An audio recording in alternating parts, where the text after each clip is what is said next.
Alright, what's going on, guys? Trev back again, here to bring you another video. This one's going to be doing your daily Walking Dead video for today. In this one, we're going to give our thoughts first on whether or not we think there were actually guns buried in the grave, the false grave at Alexandria, and then we'll answer more of your guys' questions. You sons of bitches!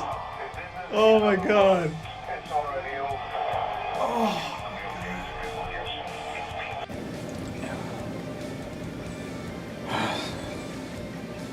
Who could it be?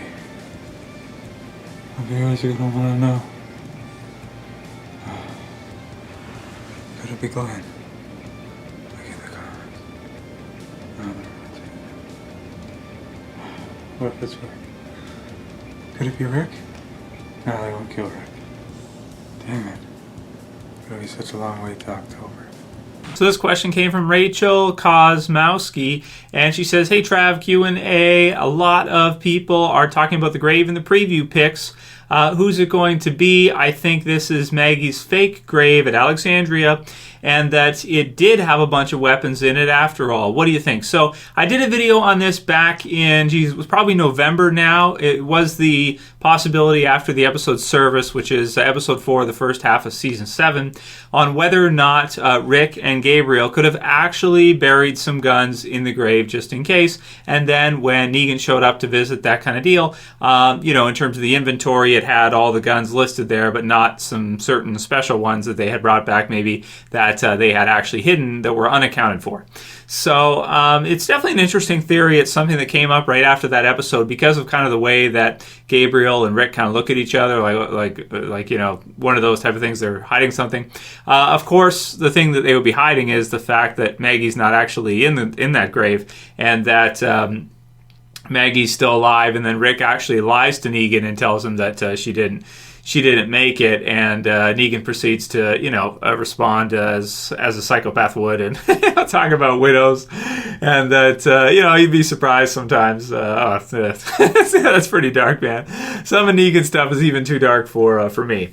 But again, he's still a villain in the show, right? So it's a mix of good taste and bad taste, with a little bit more bad taste than good taste, which makes him a villain. So it's definitely a great comment. And after I saw that picture in the preview pictures, I thought the same. I was like, wow, that could be. Maybe it's not a new grave for somebody to go in. Maybe it's a dug up grave for someone to come out for the guns. But the thing is we don't see them in any of the other preview pictures. Like, we don't see Rick or the others with each of them having guns. We have the one with Rick and Tara, Aaron, I think Michonne. Is it Michonne and Rosita in there too, where they're going through and it's really overgrown with trees and that. And you can see Rick's got the python back again, of course, which Daryl gave to him. But aside from that, we don't see pretty much anybody else. Michonne's got her weapon, but everybody else pretty much doesn't have any kind of a firearm or anything with them. So if they do have guns buried, I'm thinking it's probably not going to be dug up right away in the second half of this season. It would probably be after a few episodes. I also looked back at season 6 near the finale there, after they got back from the encounter with the Saviors, the ones that they annihilate. They kill them all. They governor that shit, right? Even Carol and Maggie, they kill them all, right? Meet us on the kill floor.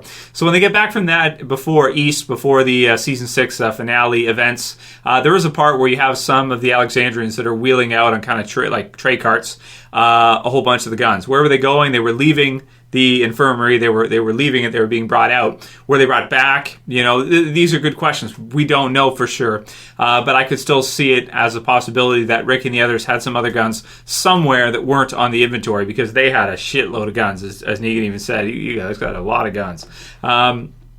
So yeah, it's good stuff, and I would like that. I mean, obviously somehow they have to get guns, so one way or another, in terms of story, if they're going to fight back against the Saviors, they need firearms. They don't have a choice, and they're probably going to need a lot of them, not just like sidearms, but they're going to need, this is war, they're going to need full-on assault rifles or whatever the case may be.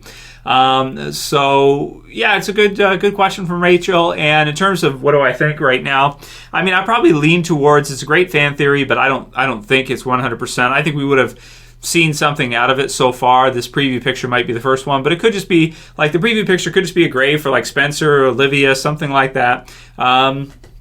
Yeah, so we'll have to see whose grave it actually ends up being, or somebody else if it's from later on in the season, because it's not confirmed 100% that those preview pictures are from episode 9 or 10. They could be from, any time in the second half, as some of them were for the first half. Some of those pictures were not from the premiere or even the second episode. Some of them were from the third episode and onwards.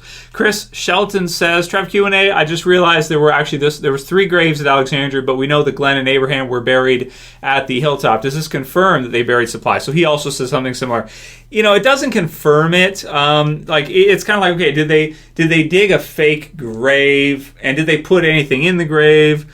It's that would have had to have been some pretty good foresight if they would have actually buried the guns before, knowing that Negan and the others might come and want to take them, or supplies. It's possible. I like the theory, and I hope it's correct, but in terms of probability, I'd say maybe only 40% chance probable that we'll see that, but that's still a pretty decent chance for something to possibly happen, right? I'm just going based on my thoughts and what I think. Trevschanrules says, hey, Tregan, my question is, in the Season 7 second half plot synopsis, it says we'll meet new characters in interesting places. What do you think that means? So he sent this through before we got that new picture, which I did a video on 2 days ago, of the Junkyard Group, or the Garbage Pail Kids, as they're being nickname referred to as online. So it's cool, interesting places. The Junkyard is definitely an interesting place, but for me, just to kind of give some more thoughts on that, I mean, I respect people that have to do these type of jobs out there in society.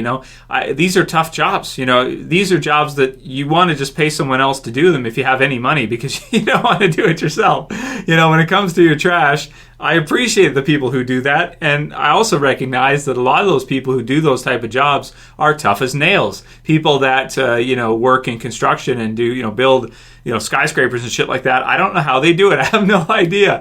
So there's a lot of jobs out there, and being a junkyard, like working in a junkyard, doing something like that, or owning one, is something that's, you got to be tough. You got to be really tough to do stuff like that. I mean, it's just crazy. And also, you're thinking like scrap metal all over the place, supplies everywhere, right? Weapons all over the place, like makeshift. You can make, you could take some of those like pipes and different things. You could use these to kill zombies if you had to kill walkers. So really cool. And also, of course, they're very handy, and they're able to deal with things and probably build things and do all this kind of handy stuff that someone who owns a junkyard or works at one would be able to do, or any kind of trades like that, for sure. I'm sure a lot of you guys work in the trades and that kind of stuff. So absolutely.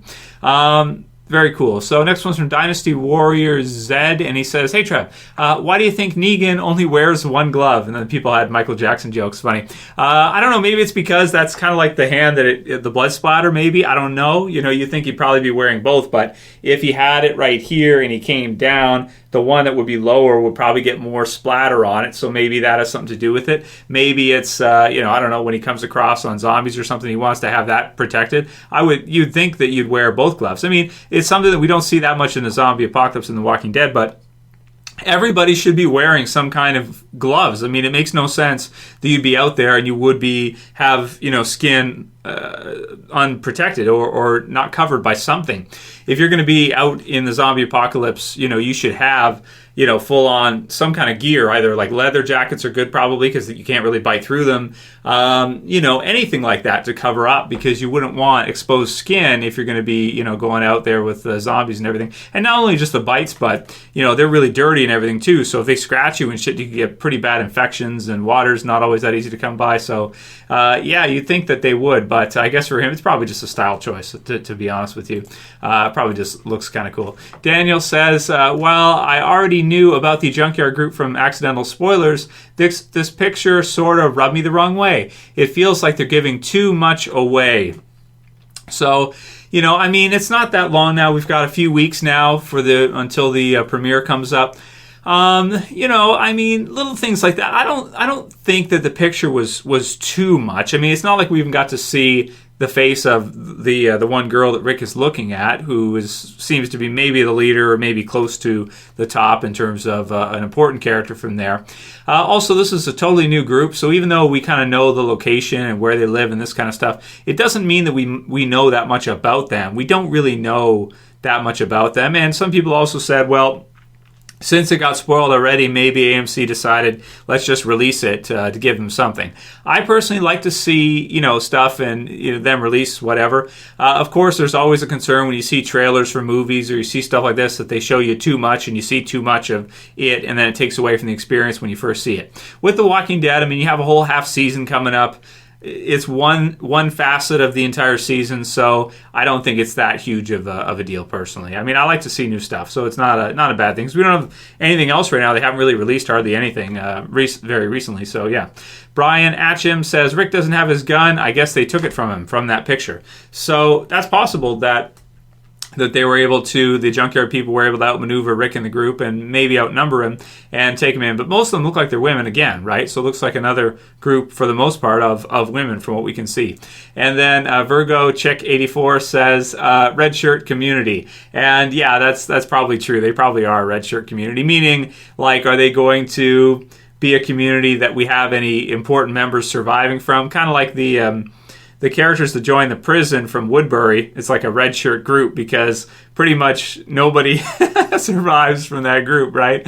So you're absolutely right. That's true. And this probably will be a red shirt community. We'll see if any of them survive on. I'm hoping to get at least one Tara, at least one character that survives on from that section of the story in a couple years or something. I think that's always a good policy. Whenever you bring in a new group like that, like a new community, you got to have at least one character, I think, that becomes important later on, or a mainstay character later on, just to give it more credit and make it feel like that group meant something. If you look at Grady Memorial, for example, none of those characters translated later on into anything in the story. So it's kind of like you could skip that whole section, just know that Beth died at some point, and go in and there wouldn't be any characters there that you don't know, because Noah died the same season too. So it's like, well, whatever, who cares, right? It's like, you could pretty much skip it.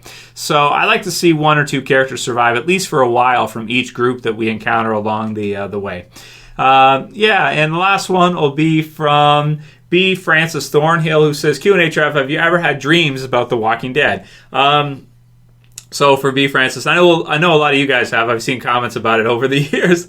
But have I ever had Walking Dead dreams or nightmares? I've had lots of nightmares. After the season 6 finale, that week, after a few days, I had seen so many thousands of comments, 10s, 20, probably like 30,000 comments in the first week of, just who did Negan kill? I think it was this person. I think it was that person. Here's why. I think it's this person, this person, this person. I just racked my brain to the point where when I was sleeping, and I included in my trailer for season 7 of the channel here, where I was tossing and turning in my sleep, that kind of happened.